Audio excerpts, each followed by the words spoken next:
Part 20. Isang linggo na ang lumipas simula nang malaman nila na buntis si Stella. Todo alaga ang lahat ng tao sa kanya. They doted her every day, mending and giving her everything she needs, always checking if something was wrong with her.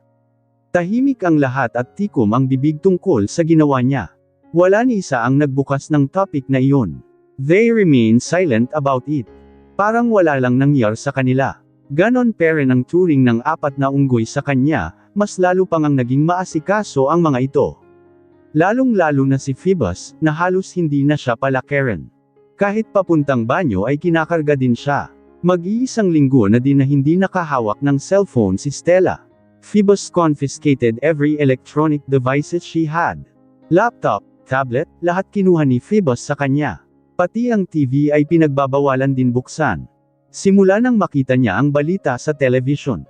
Isaktong 2 araw mula ang insidente sa basement ay may ibinalita na may 4 daw na natagpuan na bangkay ng 4 na babae na patay sa loob daw ng isang hotel. And the news circulated around the internet and Philippines. Hindi na nakita ni Stella kung ano ang sunod na balita pero may kutob niya. Basta ang sinabi lang ni Phoebus sa kanya ay ayos na ang lahat. Hindi alam ni Stella ang mga bagay-bagay sa labas ng Casa de Alta Rosa. Tinatanong naman niya kung ano ang nangyayari pero nginingitian lang siya ni Phoebus palagi. Pina-cremate din nila ang fetus ng kanilang anak na maagang kinuha sa Kila. They named their unborn baby as Tala. Gusto sana ni Phoebus na ipalibing si Tala katabi ng tatay Chris niya pero hindi siya sumang-ayon. Stella wanted to see everyday her baby Tala, kaya pina-cremate na lang nila ang katawan ni Tala para araw-araw makikita ni Stella ang anak kahit man lang sa jar. She's deprived of spending her time taking care of her first unborn baby. Kaya sinisikap niya ang lahat para maging mabuti ang lagay niya. Iniwasan lahat ni Stella ang bagay na magpapastress sa kanya. She's trying to live normally and just forget her crime. Actually, naghihintay talaga siya araw-araw kung may pulis bang kukuha sa kanya pero wala talaga. Nanay, alin po sa dalawa ang maganda po? Ito o ito? Nalilitong tanong ni Veron kay Stella sa katinaas pa nito ang 2 polo shirt na hawak nito. Kulay rosas at ube. Lahat naman bagay sa iyo, anak. Kahit anong suotin mo sa dalawa, maganda ka na salukuyan silang nasa silid ng mga bata. Simula nang magkasundo si Veron at Andrew ay palagi na itong magkasama kaya naman pina-renovate ni Phoebus ang kwarto dati ni Andrew at mas pinalawak pa iyon. I'll choose po, kuya. Tanungin mo din ako. Itinaas pa ni Andrew ang kamay na parabang nagre-recitation lang sa klase. Come on, ask me. Dali, kuya. Wait lang brother at cows, pambak lang wika ni Veron saka kunyaring hinawi ang imaginary hair nito. Hindi pa nga ako nakakaget over ni nanay, Panira ikaw ng moment baby Andrew. Natawa si Stella pati na rin si Andrew. Aliw-aliw kasi talaga siya tuwing nakikita si Veron na kumikembot-kembot ang puwetan nito. For me, kuya, kulay pink, it suits you well. Nakangiti wika ni Andrew. Pink. Talaga, bagay sa akin. Uses ni Veron sa kapatid. Opo, kuya, baby Andrew doesn't lie. I am saying the truth. Kunbensi pa ni Andrew sa kuya nito. Okay, pink na lang ang susuotin mo bukas. Anunsyo ni Veron na ikinatuwa naman ni Andrew. Nanay, pwede ko po ba itong isuot bukas sa school ko po? Of course, anak. Pwedeng-pwede. Masigasig na wika ni Stella. Napansin niya kasi na parang lumungkot ang mukha ni Veron. Bakit mo naman natanong? Kasi po, di ba, may mga uniform po ang school. Baka hindi po ako papasukin. Sayang po ang ganda ko, nanay. Malakas na natawa si Stella, lately, palagi siyang natutuwa sa mga bata. Kaya palagi niyang kasama ang dalawa. Nagseselos na nga si Phoebus dahil hindi na sila nagkakatabi matulog sa gabi, Mas gusto ko kasi na palagi akong natutulog sa kwarto ng mga anak. Hindi ko alam pero naiinis ako tuwing nakikita ko ang mukha ni Phoebus. Maybe because of her hormones. Pregnancy things. Bukas kasi ay Lunes at bukas din ipapa-enroll nila si Veron sa isang eskwelahan. Phoebus process everything. Lahat ng papel na kailangan nila ay inasikaso ni Phoebus. Napapalitan niya na din ng apelyido si Veron. Isang araw nga lang ang hinintay nila para makumplito ang mga dokumento na kailangan. Iba talaga kapag may pera at madami ang koneksyon. Dumadalaw na din si Orion sa kanila. Minsan nga lang, isang beses palang nakikita ni Stella si Orion na bumisita sa bahay nila. Tuwing naruto kasi si Orion ay agad na pinapaalis ni Phoebus. Pinagtatabuyan talaga nito si Orion. May isang beses nga na pinaputukan ni Phoebus ng baril si Orion para lang umuwi. Pinisil ni Stella ang cute na pisngi ni Veron. Sigurado si nanay, mapapapasukin ka po sa school. Ang ganda-ganda kaya ng anak ko para hindi payagan makapasok sa school. Di ba baby Andrew? Kuya Veron is pretty. Opo. Pretty like, mama. Andrew shouted in glee and hugged her gently. Nang makita ni Veron na nagyakapan si Stella at Andrew ay nakisali din siya. Maingat ang dalawang chiking na yumakap sa kanya. Parehas na ngayon na hinahaplos ng dalawa ang tiyan ni Stella. Wala pa naman umbok ang kanyang tiyan dahil 6 weeks pregnant pa lang siya. I want a little sister. Sana baby sister na ito. Wika ni Andrew habang hinihimas ang kanyang tiyan. Ako din, baby Andrew. Gusto ko din ng baby sister. Lahat kasi tayo dito mga boys, si nanay lang ang hindi. Si Veron naman ang nagsalita saka inilapit nito ang tenga sa kanyang tiyan. Hi, baby sister. Ako ito, ang ate Vere mo. Ani pa ni Veron. Yun na kasi ang tinatawag ng apat na unggoy kay Veron, Verena. Hello, to, little sister. I am your Kuya Andrew.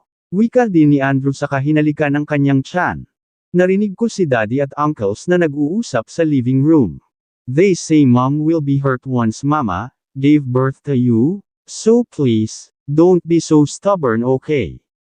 Listen to Kuya Andrew. Hindi na malaya ni Stella na may luha na pala na umalpas sa mga mata niya patungo sa pisngi. Ang babata pa ni Veron at Andrew pero matured na ito magsalita. Parang hindi mga bata. You all are having a group hug without me. I feel betrayed. Lahat napalingon sa boses ng nagsalita. Stella remained on her seats, habang ang dalawang bata naman at tumakbo papunta kay Phoebus. Pinanood niya lang kung paano ni Phoebus kargahin ang dalawa ng walang kahirap-hirap at inikot-ikot ito sa ere. Napansin din ni Stella na basa pa ang buhok ni Phoebus tanda na bagong ligaw ito. Daddy, Papa the two shouted in happiness. Parang routine na nila iyon na yumakap at magpakarga sa ama nila tuwing kakadating lang nito sa trabaho. How about you, my wife? Aren't you gonna hug and kiss your husband? Wika ni Phoebus bago kinarga ang dalawang anak at naglakad patungong kama kung saan nakaupo si Stella. Tumabi ni Phoebus ng upo sa asawa at napanganga siya nang umusog palayo ang asawa sa kanya. Huwag lang umusog, Stella. Ayaw mo na ba sa gwapo mong asawa? Huwag kang lalapit. Ayaw kong makita ang pagmumukha mo, naiinis ako, Phoebus. Baka ma-uppercut kita kapag sinubukan mong lumapit. Kapag ako ang lumalapit, umuusog ka. Pero kapag si Zion, panay ang dikit mo. You're very unfair wife. May pagtatampo pa sa boses ni Phoebus. Pinatoles pa nito ang labi na parang bata na inagawan ng candy. Naiirita kasi ako sa mukha mo. Inis na wika ni Stella. Sa gwapo kong ito, naiinis ka. Wife, may I remind you that I'm your husband. I need kisses and hugs, too. Pero tuwing umuwi ako galing opisina ay hindi mo ako pinapansin tapos ayaw mo pa na tumatabi ako sa'yo, kasi mabaho ka. Ayaw ko sa amoy ng pabango mo. Ang sangsang. Napanganga naman si Phoebus at hindi makapaniwalang tumitig sa asawa na nagkatikip ang ilong habang nakatingin sa kanya. Wife, this is my 6th times changing my perfume. Gustong gusto mo naman ang amoy ko dati, ah. At saka kakatapos ko palang ligo, mabango ako, try mong amuyin. No, huwag kang lalapit, dyan ka lang. Phoebus saw that Stella's face was blushing. She's very most adorable pregnant woman he's seen in his entire life. Sobrang ganda ng buntis ko. Nakakagigil tuloy. Saka kurutin ng pisngi nito. Amuyin mo lang ang kamay ko, huwag kang ang lalapit, eh. Panay ang usog ni Stella sa kama pero panay din naman ang sunod ni Phoebus. Isang singgot lang. Pamimilit pa ni Phoebus sa asawa. He's having his while fun being of how adorable Stella is. Bahala ka dyan. Sinabing ayaw ko sa mukha mo at amoy mo, ayaw ko, huling wika ni Stella bago padabog na alis ng kwarto ng dalawang anak. Stop teasing mama, Daddy saway ni Andrew habang nakatingin sa likod ng inang nagdadabog. Kapag inasar mo pa si nanay, baka sa garden ka matulog papa. Sige ka, ani Veron. Malakas na natawa si Phoebus. May posibilidad ngang sa garden siya makatulog kapag inasar pa niya lalo si Stella. Pero dahil matigas ang ulo niya, hindi siya nakinig sa dalawang anak. Muling ginulo ni Phoebus ang buhok ng dalawang anak. Sundan ko lang ang ina nyo. Baka dam-aikit na naman iyon kay Uncle Zion nyo. Makukutusan ko talaga si Zion. Wika ni Phoebus sa katumayo at hinabol ang asawa. Stella, sige na, amuyin mo lang kahit leeg ko, dali na. Promise mabango na ako. Muling asar ni Phoebus sa asawa nang makita itong papasok sa kanilang silid. She, mataray na wika ni Stella bago pumasok sa loob at malakas na isinara ang pinto. Napailing na lang si Phoebus pero may ngiti naman sa mga labi nito. Oh, wife why si being adorable. Mas lalo tuloy akong nahuhulog araw-araw. Hay, nako.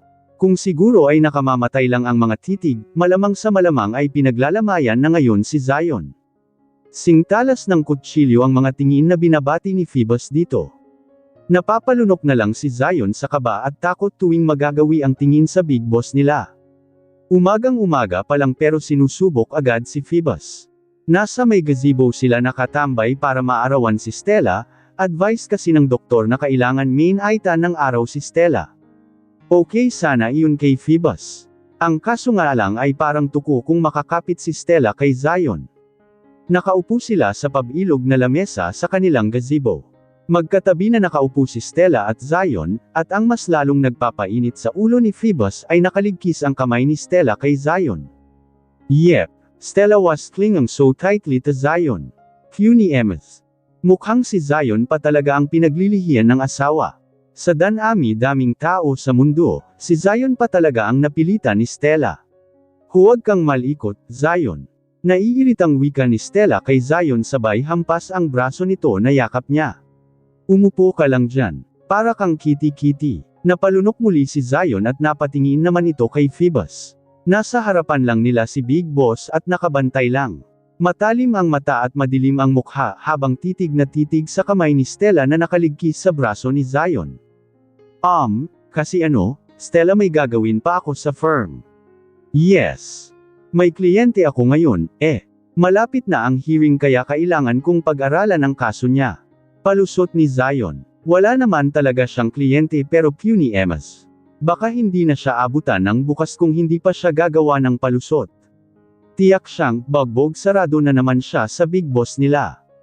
Takteng buhay naman to. Hindi naman ako kasali sa gumawa sa bata pero pati ako damay sa perwesyo.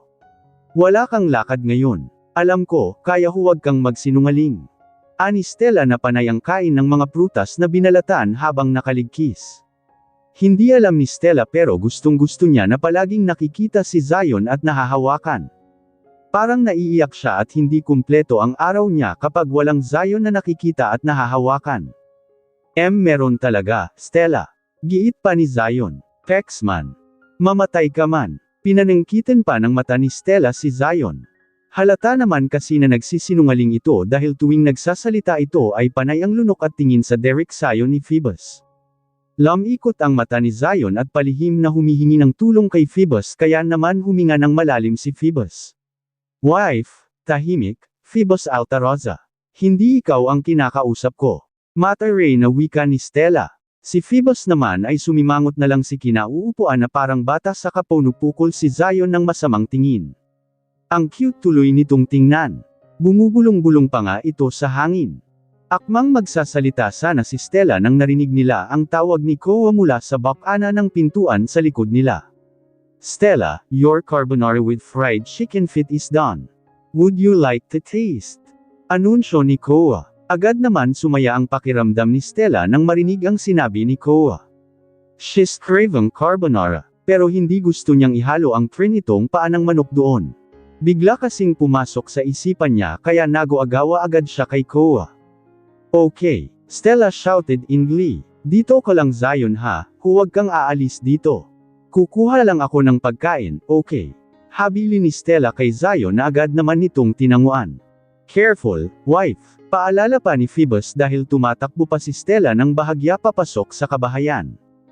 Kaya ko sarili ko, hindi naman ako tanga, balik na sigaw ni Stella. Hindi niya alam pero gustong-gusto niyang nakikita na naiinis ang mukha ni Phoebus.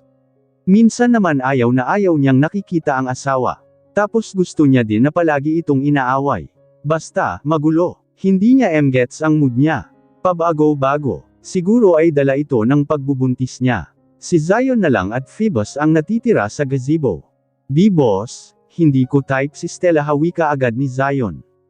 Putanginal, parang may masamang balak kasi ang mga titig ng big boss niya, Alam mo naman na may pinopormahan akong masungit at mat-array na babae, diba?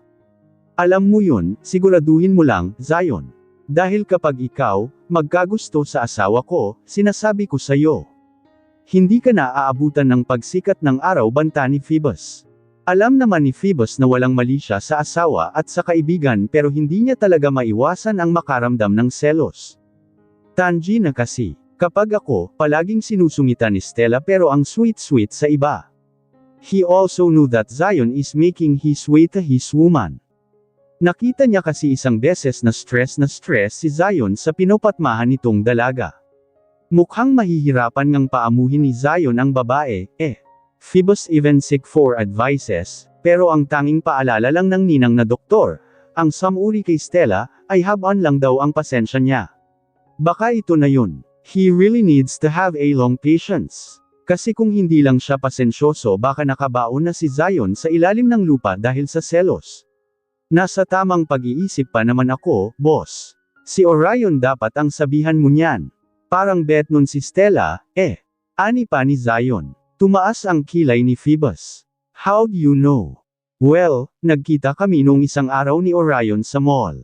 May mall show kasi ang bib ko kaya sinamahan ko para pogi points. Parang tanga pa na wika ni Zion.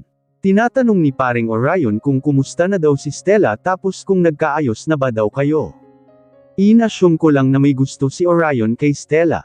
Akala naman ni Phoebus ay may konkretong basihan si Zion. Hula-hula lang pala. Pero he could sense that Orion was into Stella. Though he's not threatened. Alam naman kasi sa sarili ni Phoebus na siya ang mahal ni Stella at wala nang iba. He's confident about it. Isinandal na lang ni Phoebus ang likod sa upuan. Lumayas ka na lang dito. Gawin mo na lang yung inuutos ko sa'yo. Asikasuhin mo na ang lahat at malapit na ang big day. Oo nga pala. Ilang linggo na lang. Isinuksok ni Zion ang cellphone na nakalagay sa ibabaw ng mesa at ibinulsa iyon.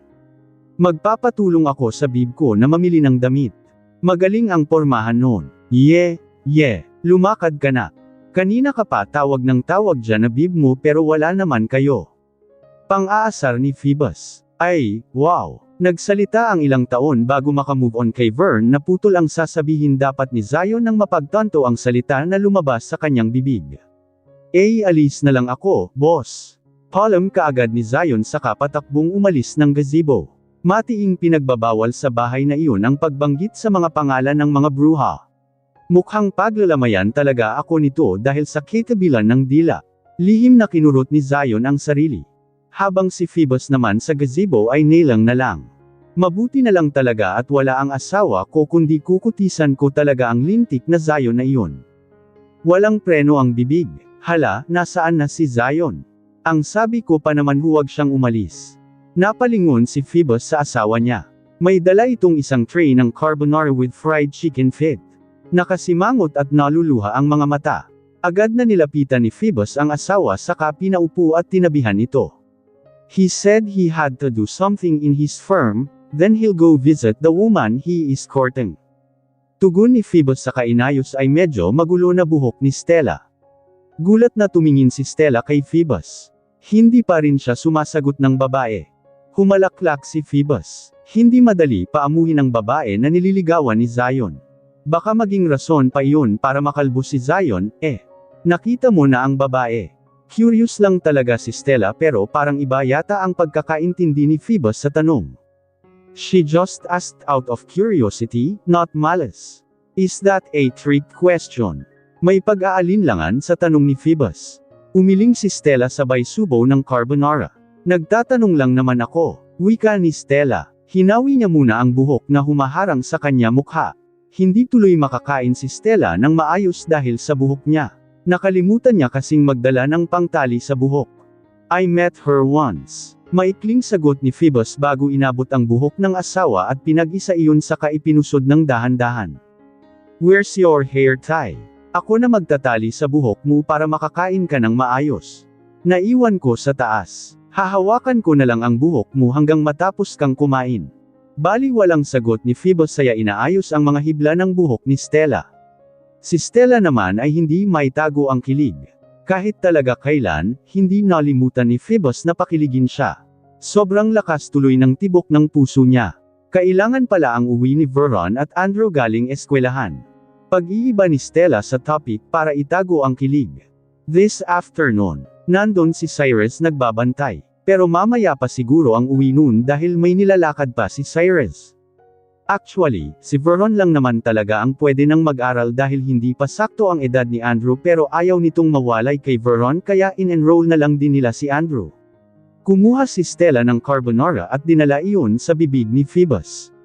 Tikman mo masarap. Ani Stella habang ngumunguya. Sige na try mo na Napasinghap si Stella nang hawak ni Phoebus ang kanyang batok saka inilapit iyon sa kanya at siniil siya ng halik. Masarap nga. Ngisi ni Phoebus sabay pahid sa kanyang gilid ng labi gamit ang hinlalaki at muling siniil siya ng halik ni Phoebus at sinipsip ni Phoebus ang kanyang dila at kinuha ang bibig niya ang carbonara na sinubo. Walang duda, masarap nga talaga. Kanina pa ring nang ring ang cellphone ni Stella pero hindi niya ito pinagtuunan ng pansin. Kahit hindi niya tingnan kung sino ang caller ay alam niya na agad. Hindi ko alam kung anong trip palagi ng lalaking iyon pero halos minuminuto kong tumawag. Akala mo naman talaga, aalis ng ibang bansa, Hindi mo ba, sasagutin, Stella? Tanong ni Zion habang nasa daan ang mga mata nito. Kanina pa tumatawag si boss, sa'yo hindi mo man lang ba sasagutin? Hindi na. Alam ko naman na ang sasabihin niya. Na-memorize ko na kaya nga bilin at paalala ni Phoebus sa akin. Bali walang sagot ni Stella. Kumakain lang siya ng gawa ni Koa na banana cake na maraming passes. Yun kasi ang cravings niya. Natawa si Zion. Nai-imagine ko tuloy ang mukha ni boss, ngayon. Tiyak akong nakasimangot iyon at magkatagpo ang kilay. Nagtatampo na naman ang dumuhog na iyon. Yep, Zion was right. Phoebus would probably pouting his lips adorably and waiting for his calls to be answered. Naputol ang tawag. Sa wakas nagkaroon ng katahimikan ng buong kotse. Hindi na muli ni Stella pinansin ang cellphone at ibinulsa na lang iyon. Patungo kasi sila ng mall. Bibili sila ng mga gamit ng baby. 3 buwan na siyang buntis. May baby bump na ang kanyang tiyan, halata na rin ang umbok. Namimili kasi sila ng mga gamit ng baby. Gusto lang talaga ni Stella na maghanda ng mga baby clothes and stuffs. She's excited. Kaya alam niya kung ano ang rason ni Phoebus kaya panay ang tawag nito sa kanya. And speaking of which, muling tumunog ang cellphone niya. Dahil naiingayan na siya kaya napilitan siyang sagutin ang tawag. Hello, bakit ka ba tawag ng tawag? Alam mo bang nasa biyahe kami ngayon? Mataray agad na bungad ni Stella nang sagutin ang tawag. Phoebus on the other hand wasn't even surprised anymore. Nasanay na siya na palaging mainit ang ulo ng asawa sa kanya. Himala na lang yata kung hindi siya pagsungitan ni Stella.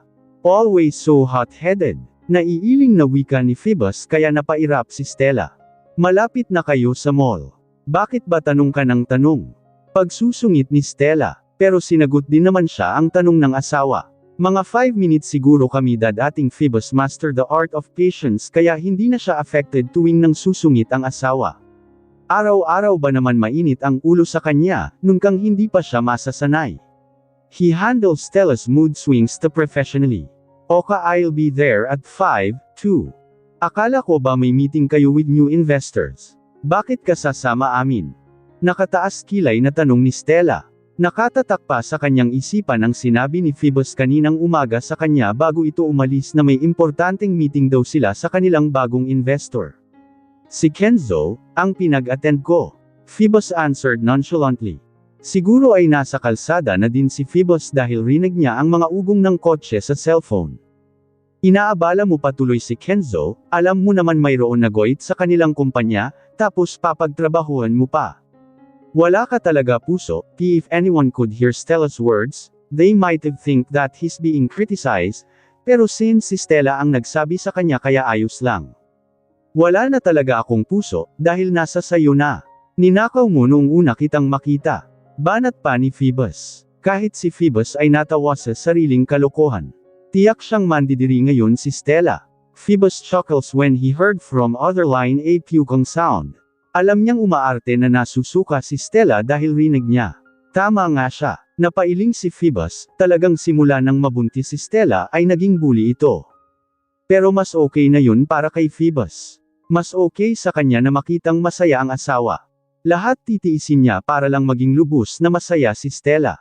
Kahit pa sandamakmak na lay at bare galing kay Stella, ay ayos lang. Baka nga suluhin pa ni Phoebus ang lahat na ibinabato ni Stella, ganun ko kamahal ang asawa ko. Ayaw, corny mo na talaga. Umakto pang sumusuko si Stella at nandidiri sa corny na pick-up line ni Phoebus.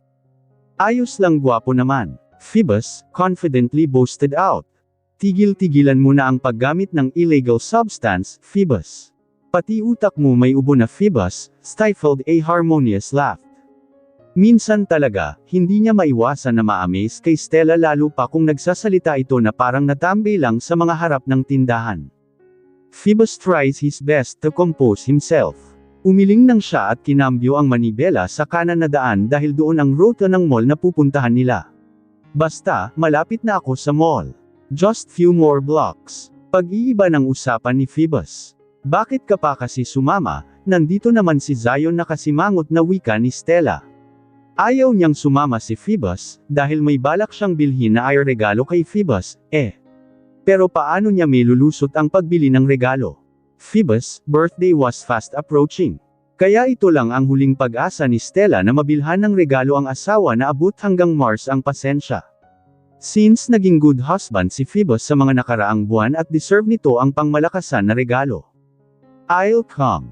And that's final. Mariin wika ni Phoebus. Kulit mo, talaga. Pwede naman na si Zion lang kasama. Bumalik ka na lang sa opisina mo. Ikaw na ang pumalit kay Kenzo, trabaho mo naman iyon, Pangaral pa ni Stella kay Phoebus. Sino ba ang tatay ng pinagbubuntis mo? Phoebus asked with taunting voice. Parang naghahamon lang ito ng samtukan sa kanto, Ikaw, malamang. Siyempre, hindi din nagpatalo si Stella. Pataasan na sila ng pride. Though, inaasar niya lang talaga si Phoebus dahil pikanin ito. Exactly. Si Zion dapat ang hindi sama-sama, mamaya mo na lang ituloy ang sinasabi mo. Nandito na kami. Dal iyan wika ni Stella sabay baba sa tawag. Natawa si Zion. Para kayong mga bata na iiling na komento ni Zion. Ang cute lang kasi asarin ni Phoebus, pikanin masyado. Sabay na natawa si Zion at Stella ay nilalayan mabuti ni Zion si Stella sa pagbaba ng kotse. Talagang princess treatment si Stella pagdating sa mga unggoy, Kung sakaling maging babae ang magiging anak nila ni Phoebus, tiyak siyang bantay sarado. Zion guided Stella throughout the way. Pinagtitinginan sila ng mga tao sa mall. Alam nilang dalawa kung ano ang iniisip ng mga taong nakakita sa kanila. Akalain talaga na mag-asawa sila. Nakakapit kasi si Stella sa laylayan ng damit ni Zion, habang si Zion naman ang nagbitbit sa purse bag ni Stella. Nagtatawanan sila habang naglalakad dahil pinagchichismisan nila si Phoebus. Anong uunahin natin na bilhin, Stella? Si Zion ang nagtanong. Hinayaan na lang nila ang mapanuring tingin ng mga tao sa paligid at nagpatuloy sa paglalakad. Pero bago pa man makasagot si Zion ay may isang babae ang lumitaw sa daanan nila ni Zion. Nakatayo ang babae sa harapan ni Zion habang may galit na mukha.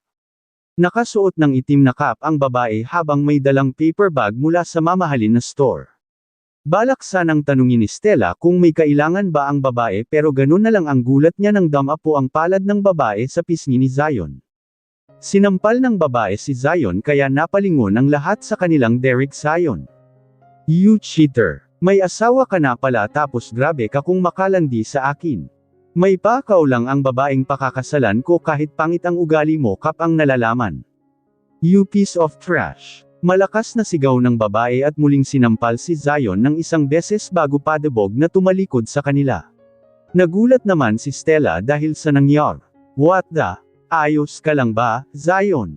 Nag-aalalang tanong ni Stella. Sobrang lakas ng sampal ng babae, ang pula kasi ng pisngi ni Zion, Pwede bang hintayin mo na lang si Big Boss sa store, Stella? Susundan ko lang ang bib ko. Cue ni Emas, ang bigat ng kamay. Napangiwi pa. Si Zion nang hawakan ang pisngi. Sakit, go chase your woman, Zion. Ako na nagbahala sa asawa ko. Ani Phoebus nang makarating ito sa kanila. Mabilis na pinulupot ni Phoebus ang braso sa bewang ng asawa at hinalikan ang tuktok ng ulo nito. Yan kasi ang napapala mo. Babaero ka kasi. Zion scoffed. Mga babae talaga kahit kailan, hindi muna nagtatanong. Gusto gyera agad. Wika ni Zion bago tumalikod at patakbong sinundan ang direksyon ng babaeng sumampal dito. Yun ba ang nililigawan ni Zion? Yuzisa ni Stella. Parang nagilty tuloy siya. Sana lang talaga, magkaayos pa ang dalawa. Kawawa naman si Zion, na sample na nga, magiging broken-hearted pa, hamtugon lang ni Phoebus sa kaginaya ang asawa sa store ng mga baby clothes. Pamilyar siya, parang nakita ko na siya dati. Hindi ko lang maalala, just don't mind them, mahal. Hayaan mong maging miserable si Zion na kaganti din ako sa wakas. Humalaklak pa si Phoebus na parang kontrabida sa pelikula. Pinalo naman ni Stella ang braso ni Phoebus. Ang sama mo talaga kay Zion. Napakapangit ng ugali mo, it's okay. At least gwapo ako, mayabang na wika ni Phoebus sabay kindat kay Stella. Habang masayang namimili si Phoebus at Stella ng mga gamit ng anak. Si Zion nang sa kabilang banda ay todo suyo sa nililigawan nitong dalaga. Sa gitna ng pagtulog, nagising si Stella dahil may nararamdaman na kung anong dumadampi sa kanyang tiyan. Nang iminulat niya ang kanyang mga mata, ang asawang si Phoebus ang bumungad sa kanya. Hinahalikan nito ang umbok ng tiyan niya. Daddy, loves you, little munchkin. Rinig pa na ni Stella na wika ni Phoebus. Daddy is very excited to meet you. Daddy can't wait to hold you, gives you a lots of kisses and hugs. Napangiti naman si Stella. May mga pagkakataon talaga na nagigising siya sa gabi o kaya naman madaling araw dahil walang araw na hindi lumilipas na hindi kinakausap ng asawa ang tiyan niya. I wasn't complaining, though. My husband looks really adorable, nonetheless. He was really invested on her pregnancy journey. Inabot ni Stella ang ulo ng asawa na nakadapa sa kama habang kinakausap ang kanilang anak na nasa sinapupunan niya. Marahan na hinaplos ni Stella ang buhok ng asawa. Oh, did I wake you up? I'm sorry, I just wanted to talk to our little baby, here. Malambing na wika ni Phoebus saka gumapang ito pataas para magpantay ang kanilang mukha at pinatakan siya ng mababaw na halik sa labi. 8:00 na kasi ng gabi. May nilakad pa kasi si Phoebus kaya nahuli ito ng uwi. In fast days, Phoebus was often late at night when he came home. He has also been busy these past few days. May inaasikaso din itong importante. It's okay. Tugon ni Stella. Kadadating mo lang. Nagugutom ka ba? Anong gusto mong kainin? Ipagluluto kita. Stella tried to get up but Phoebus stopped her. It's okay. You don't need to get up. Hindi naman ako nagugutom. Ani Phoebus saka umupo sa kama. I'll just clean myself. Wait for me here. Mataman na naghintay si Stella sa asawa, pinagmamasdan niya lang ang bawat kilos ni Phoebus. Naririnig ni Stella ang lagaslas ng tubig mula sa banyo while, hearing the solemn sound of dripping water, something enter Stella's mind. Napakagat siya ng labi dahil sa isip. She wanted to feel Phoebus again inside her. Parang gusto niyang makipagtalik sa asawa. Hindi na kasi nila nagagawa ng asawa iyon simula nang malaman nila na buntis siya. Erase. Erase. Erase. Utos ni Stella sa kanya sarili at dahan-dahan na umupo sa kama. Napakahalay naman ng gusto niya. Pero normal lang naman daw iyon sa mga buntis. When a woman is pregnant, their sexual desire rises. You okay, wife? Napaigtad naman si Stella sa higaan. Dahil sa lalim ng iniisip, hindi namalaya ni Stella na tapos na palang maligo ang asawa. Ayos lang ako. Awkward na tugon ni Stella. Nakaramdam siya ng hiya. Ang halay kasi ng iniisip niya. At hindi pa nakatulong ang nakikita niya ngayon. Basa ang buhok ni Phoebus at tanging boxer lang ang suit nito. May nahuhulog pa na butil ng tubig mula sa buhok nito pababa sa matipuno nitong katawan. Napalunok si Stella. Parang gusto niyang mahawakan ang katawan ni Phoebus. Shocks. Nagiging maalay na talaga siya. Pinagnanasahan niya ang asawa pero asawa ko naman si Phoebus kaya okay lang na pag nasaan ko siya diba? Tanong ni Stella sa sarili. You look flushed, nag-aalala na sabi ni Phoebus sa kanilapitan ng asawa at sinalat ang noo nito. Ang pula pa ng mukha mo. Ayos ka lang ba talaga? Agad na tinabig ni Stella ang kamay ni Phoebus sa kanyang noo na parang bang napapaso niya. Sobrang magkalapit lang ang mukha nila ng asawa at amoy na amoy niya ang mabangong halimuyak nito. And her sexual desire towards Phoebus heightened, mas lalo tuloy tumataas ang kagustuhan niyang makipagtalik sa asawa pero nahihiya siyang magsabi. Dalagang Pilipina kasi dapat, dapat very demure, very mindful, very elegant and very cutesy. Ayos lang ako, nauutol na wika ni Stella sa tumikim. Grabe ang kaba niya sa dibdib. Naguguluhan na sinuri siya ng asawa. Parang kinikilatis siya ni Phoebus gamit ang tingin. Mukhang hindi ito kumbinsido na okay lang siya. You don't look you're okay to me, wife. Phoebus stated. May gusto ka bang kainin? Your cravings, perhaps. Malambing na tanong ni Phoebus sa kanyang buntis na asawa. Napakagat na lang si Stella ng labi. Paano ba niya sasabihin sa asawa na hindi pagkain ang cravings niya? Ibang pagkain ang cravings ko, Phoebus. Gusto ko ang hotdog mo. Ani ni Stella sa kanyang isipan. Mas lalong nagulahan si Phoebus. Though, he was enjoying this moment. His wife just acting adorable and he can't resist her charm. Ang cute lang na makita si Stella na nahihiya at pulang-pula ang mga pisngi. Promise, hindi ako tatawa. Itinaas pa ni Phoebus ang kanan na karne na parang namuman pa. Come on, just tell me your cravings. Ibibigay ko sa iyo agad. Pangungumbinsi pa ni Phoebus. Sigurado kang hindi ka tatawa. Paninigurado ni Stella. Nakasalalay ang dignidad niya dito. Nakakahiya pero gustong-gusto niya talagang makipagtalik sa asawa. Oh, you're acting really adorable my wife. Nakakagigil ka naman. Natatawa pang ani Phoebus sa kapinisil-pisil ang matambok na pisngi ni Stella. What is it my love? Hindi ako tatawa, kahit patamaan ako ng kidlat ngayon, hindi ako tatawa, gusto kong makipagtalik sa iyo. Mag-sex tayo. Walang hiya na sigaw ni Stella. There, she finally said it. Si Phoebus naman ay hindi nakareact agad. Nagulat siya sa sigaw ng asawa pero mas nagulat siya sa sinabi nito. Natahimik siya bigla, and Stella misinterpreted his silence. Akala ni Stella ay ayaw ni Phoebus dahil hindi ito nakapagsalita. Bigla tuloy siyang nahiya, kaya nahiga na lang siya sa kama saka tumalikod sa asawa at nagtalukbong ng kumot. Parang naiiyak tuloy si Stella. Hindi niya alam kung bakit siya naiiyak. Dahil ba sa hindi nangyari ang kagustuhan niya o dahil sa labis na hiya na nararamdaman. She was about to cry when a hearty laugh filled the wild room. Humalaklak si Phoebus matapos nang makabawi siya sa gulat. So, his wife was acting so adorable because she's horny, ha? Now he fully understand. Kaya pala pulang-pula ang pisngi nito. Hindi nakita bati. Sabi mo hindi ka tatawa. Inis na sigaw ni Stella habang nakatalukbong peren ng kumot. At tuluyan nang tumulo ang kanyang luha. Shimas. Napaka-emosyonal niya simula nang magbuntis siya. Ang babae na lang ang kanyang luha. Team sorry. Hindi na ako tatawa. Wika ni Phoebus at pinilit ang sarili na hindi tumawa.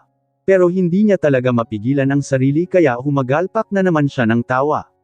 Natutuwa kasi siya. Kaya pala nahihiya na magsabi si Stella. Ang sabi hindi ka tatawa agad na napatigil sa pagtawa si Phoebus nang marinig mula ang sinabi ni Stella at ang hikbi nito. Napamura naman siya sa loob-loob niya. He forgot that his wife was pregnant for a bit. Mas sensitive kasi at emotional ang mga buntis dahil sa hormones nito. Kaya din mas mataas ang sexual arousal ng mga buntis. Mataas kasi ang libido ng mga ito. Hindi nakita bati. Sabi mo hindi ka tatawa. Inis na sigaw ni Stella habang nakatalukbong peren ng kumot. At tuluyan nang tumulo ang kanyang luha. Shimas. Napaka-emosyonal niya simula nang magbuntis siya. Ang babae na lang ang kanyang luha. Team sorry. Hindi na ako tatawa. Wika ni Phoebus at pinilit ang sarili na hindi tumawa. Pero hindi niya talaga mapigilan ang sarili kaya humagalpak na naman siya ng tawa. Natutuwa kasi siya. Kaya pala nahihiya na magsabi si Stella. Ang sabi hindi ka tatawa agad na napatigil sa pagtawa si Phoebus nang marinig mula ang sinabi ni Stella at ang hikbi nito. Napamura naman siya sa loob-loob niya. He forgot that his wife was pregnant for a bit. Mas sensitive kasi at emotional ang mga buntis dahil sa hormones nito. Kaya din mas mataas ang sexual arousal ng mga buntis. Mataas kasi ang libido ng mga ito. Sorry, nabigla lang ako. Hindyang paumanhin ni Phoebus sa asawa sa kakinuha ang nakatalukbong na kumot dito at doon tumambad ang umiiyak na asawa. Oh my high heavens! Don't cry please, I'm sorry.